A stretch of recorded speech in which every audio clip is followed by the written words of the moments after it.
Bonjour à tous, bienvenue sur cette vidéo. Aujourd'hui, nous abordons un sujet important, un sujet sérieux, celui de l'enfer. Il est souvent mal compris et il est parfois même ignoré par beaucoup. Pourtant, la Bible nous en parle clairement. Mais avant de commencer, je vous invite à prier avec moi. Seigneur, merci pour ce moment. Ouvre nos cœurs et nos esprits afin que nous puissions comprendre ta parole. Que ce message soit un avertissement, mais aussi un appel à la repentance et à la grâce. Au nom de Jésus, Amen. L'enfer, c'est un sujet qui crée souvent la peur ou l'incompréhension. Pour certains, c'est un mythe. Pour d'autres, c'est une réalité inévitable. Mais qu'en dit la Bible? Pourquoi en parle-t-on dans les Écritures?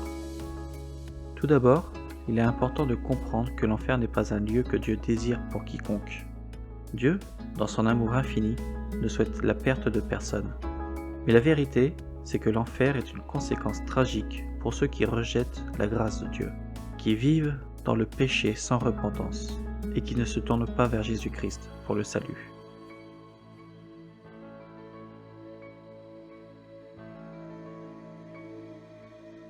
La Bible nous enseigne que l'enfer est un lieu de séparation totale d'avec Dieu.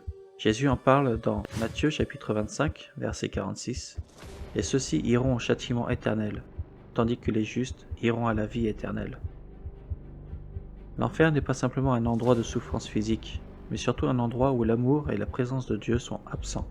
Imaginez la solitude éternelle, sans la lumière, sans l'espoir, sans la paix. C'est une séparation avec la source même de toute vie. Jésus décrit l'enfer dans Matthieu chapitre 13 verset 42. « Et ils les jetteront dans la fournaise de feu, où il y aura des pleurs et des grincements de dents. » Ce n'est pas une image agréable, mais c'est une réalité. L'enfer n'est pas simplement un feu de douleur physique, c'est aussi une souffrance spirituelle et morale. C'est la douleur de regretter éternellement de ne pas avoir écouté l'appel de Dieu. Mais ce n'est pas une souffrance que Dieu veut infliger sans raison. Dieu n'a jamais voulu que l'homme tombe dans l'enfer. C'est par nos choix, notre rejet de Dieu, que cette souffrance devient une réalité. Le message de l'Évangile est justement celui de l'évasion de ce châtiment, par la repentance et la foi en Jésus-Christ.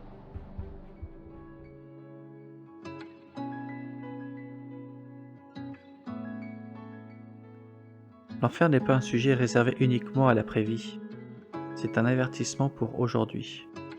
Jésus nous appelle à nous détourner de nos péchés et à suivre le chemin de la vérité, qui est en lui seul. Dans Jean chapitre 14 verset 6, il nous dit « Je suis le chemin, la vérité et la vie. Nul ne vient au Père que par moi. » L'enfer est donc un signal d'alarme, un appel à réfléchir sur la direction de nos vies.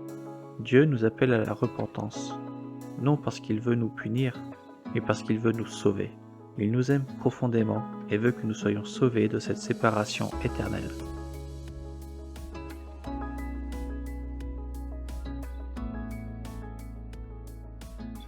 Heureusement, l'histoire ne s'arrête pas sur l'enfer. Dieu a envoyé son Fils Jésus pour nous offrir un salut éternel. Jésus a pris sur lui notre péché, a souffert à notre place, et est mort pour que nous puissions avoir la vie éternelle. Jean chapitre 3 verset 16 nous rappelle « Car Dieu a tant aimé le monde qu'il a donné son Fils unique afin que quiconque croit en lui ne périsse point, mais qu'il ait la vie éternelle. » Jésus est venu pour nous sauver de la condamnation éternelle. Et la clé de cette rédemption est de croire en lui, de l'accepter dans notre vie et de vivre selon sa volonté. C'est en lui que nous trouvons la paix, la réconciliation avec Dieu et la promesse de la vie éternelle.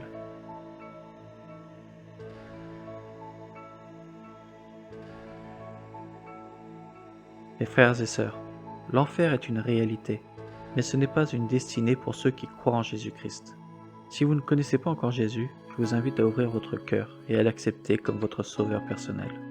Si vous êtes déjà croyant, souvenez-vous que nous avons un message à partager avec ceux qui sont encore dans l'ignorance de la vérité. L'amour de Dieu est plus grand que toute souffrance. Il nous appelle à vivre avec lui pour l'éternité.